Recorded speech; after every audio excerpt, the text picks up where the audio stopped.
Salut à tous, c'est Yann SP et vous regardez Yann Lab.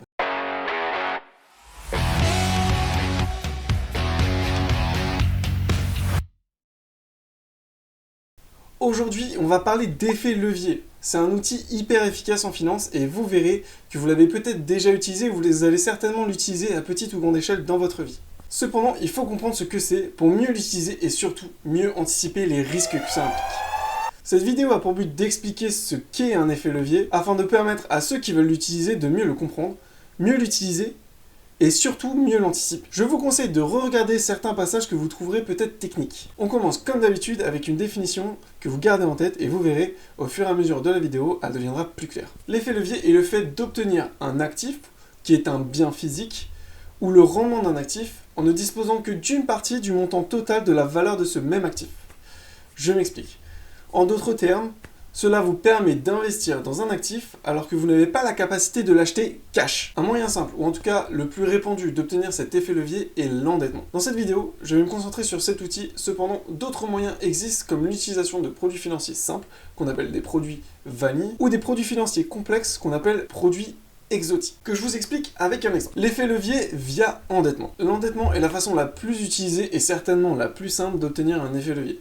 La plupart de la population ayant acheté un appartement y a eu déjà recours. Supposons que vous vouliez acheter un appartement qui a une valeur de 500 000 euros et que vous gagnez annuellement 50 000 euros. Cet exemple est complètement hypothétique et vous pouvez l'ajuster selon vos revenus ou selon vos exemples. Ici, nous allons considérer que votre salaire et le bien immobilier ont une valeur linéaire. C'est-à-dire que vous continuez à gagner 50 000 euros annuellement tout au long de la période et que le bien immobilier continue d'avoir une valeur de 500 000 euros. Encore une fois, dans un souci de simplicité, l'argent épargné dans notre exemple n'engendrera pas d'intérêt. Dans le premier cas, vous épargnez 100% de votre salaire, c'est-à-dire 50 000 euros par an. Dans ce cas, il vous faudra 10 ans pour acheter votre appartement. Si vous épargnez 50% de votre salaire, c'est-à-dire 25 000 euros par an, vous pourrez acheter cet appartement dans 20 ans avec le cash que vous aurez économisé. Dernier cas, vous économisez un tiers de votre salaire, c'est-à-dire 16 665 euros par an. Il vous faudra donc 30 ans afin d'obtenir le cash nécessaire pour acheter votre appartement et être propriétaire. Ces trois illustrations simples me permettent simplement de démontrer que l'acquisition cash d'un tel actif serait longue et pénible, voire impossible sans l'endettement. L'endettement vous permet de financer cet appartement tout de suite dans l'hypothèse que vous rembourserez au fil du temps ou à échéance le crédit. Ici, nous gardons l'exemple de l'achat d'un appartement de 500 000 euros. Dans l'hypothèse que vous avez un apport de 50 000 euros, vous devrez avoir un crédit de 450 000 euros, soit un total de 500 000 euros. Ici, on peut dire que cette opération a un effet levier de 10. Pour obtenir notre ratio, il suffit simplement de faire valeur de l'actif divisé par notre capital investi, c'est-à-dire 500 000 euros divisé par 50 000 euros. On obtient bien un ratio de 10. En effet, grâce à cette opération, vous avez acheté un actif d'une valeur de 500 000 euros pour un simple apport de 50 000 euros, soit 10% de la valeur de l'actif. Au moment de l'achat, vous obtenez un actif qui a 10 fois la valeur de l'argent que vous venez de dépenser. Dans la majorité des cas, le remboursement du capital se fait progressivement tout au long de l'année, ce qui vient réduire petit à petit l'effet levier de départ. Et c'est sûrement ici que se distingue l'investisseur professionnel qui va avoir tendance à vouloir garder son niveau de levier toujours à 10 et un particulier qui souhaite acheter sa maison. Pour illustrer simplement ce que je viens de dire.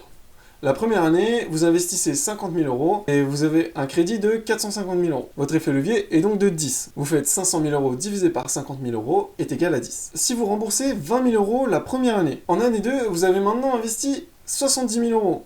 Et l'emprunt n'est plus que de 430 000 euros, ce qui porte votre effet levier à 7,14. Reprenons notre calcul. 500 000 euros divisé par 70 000, ça nous donne bien 7,14. Ceci illustre bien que au plus vous remboursez votre crédit, au moins votre levier devient important. Il existe des prêts où vous remboursez seulement des intérêts jusqu'à maturité et ensuite remboursez la totalité du crédit à la fin. Il est évident que si vous ne remboursez pas petit à petit votre crédit, la personne qui vous a prêté l'argent reste en risque sur la totalité du crédit. Il est clair que ce type de crédit coûte plus cher en termes de taux d'intérêt, car le prêteur reste en risque sur la totalité du crédit tout au long de la période. Comme démontré, le recours à l'endettement est un moyen simple d'accéder à l'effet levier. Il est évident que l'accès à cet argent est payant, et il se matérialise par un taux d'intérêt sur le capital restant dû. Et oui, vous payez l'accès à l'argent avec de l'argent. L'effet levier via endettement est appliqué dans beaucoup d'autres secteurs. Les plateformes de trading, par exemple, utilisent également l'endettement pour vous permettre d'investir avec des effets leviers. Attention, ici, faites très attention aux taux d'intérêt et frais qui vous sont facturés par les plateformes de trading. Ils sont souvent élevés et les positions sont automatiquement coupées en cas d'appel de marge pour protéger les plateformes de vos pertes. Sachez qu'un broker gagne un pourcentage de votre position ouverte. Plus votre position a un effet levier élevé, plus le broker gagne de l'argent en ouvrant et en fermant cette position. Que vous gagnez ou perdez sur vos positions, un broker facturera toujours les frais de position. Si vous êtes intéressé de savoir comment tout ça fonctionne, mettez un petit commentaire en bas et je me ferai un plaisir de vous faire une belle vidéo vous expliquant tout ça. Si vous êtes abonné et que vous avez activé les notifications, vous serez même informé quand la vidéo sera publiée. Comme expliqué en début de vidéo, il existe des produits financiers qui permettent d'avoir des effets leviers comme les options vanille ou exotiques, les ETF, les CFD, etc. Mais ces produits sont plus complexes à comprendre et ils méritent une vidéo rien que pour eux. On passe au risque et c'est très important. Acheter un actif 10 fois plus cher que ce qu'on a investi peut faire rêver de nombreux investisseurs. Cependant, rien n'est gratuit en finance. Avoir de tels rendements vous fait prendre des risques de pertes qu'il faut comprendre. Selon le produit que vous utilisez, les risques sont différents et bien comprendre comment le levier fonctionne est important. L'endettement immobilier a souvent la particularité d'être remboursé au fil des années.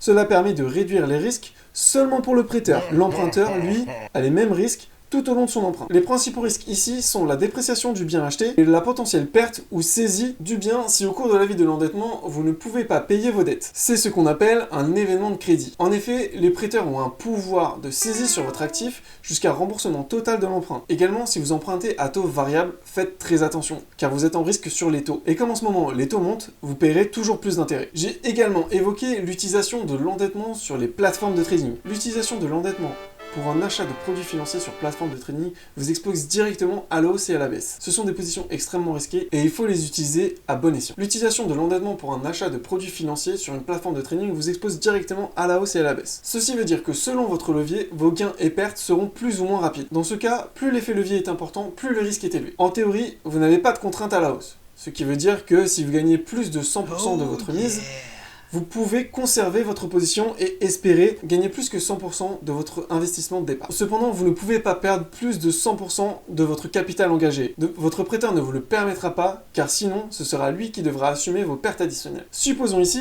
que votre effet levier est de 10. Vous gagnez ou perdez donc 10 fois la performance du marché dans lequel vous investissez. Alors, si le prix de référence augmente de 10%, vous gagnerez 100% de votre capital investi. Au contraire, si le prix de référence baisse de 10%, vous perdrez 100% de votre mise, soit 10 fois moins 10%. Ici, votre prêteur ne vous permettra pas de continuer à perdre. Il va donc fermer votre position et prendre sa commission. Ici, le seul moyen pour que votre prêteur ne ferme pas votre position, ce serait faire un appel de marge, c'est-à-dire rajouter de l'argent investi. En rajoutant du capital, vous réduisez l'effet levier, ce qui vous permet de ne pas afficher une perte potentielle de 100% de votre capital investi. Attention, l'utilisation de ces leviers expose à une perte totale de capital beaucoup plus rapide qu'un investissement classique. Ce type d'effet levier devrait être proscrit pour des débutants en investissement. Les coupures de position sont automatiques pour protéger le prêteur et vous n'avez aucun recours même si le marché repart à la hausse.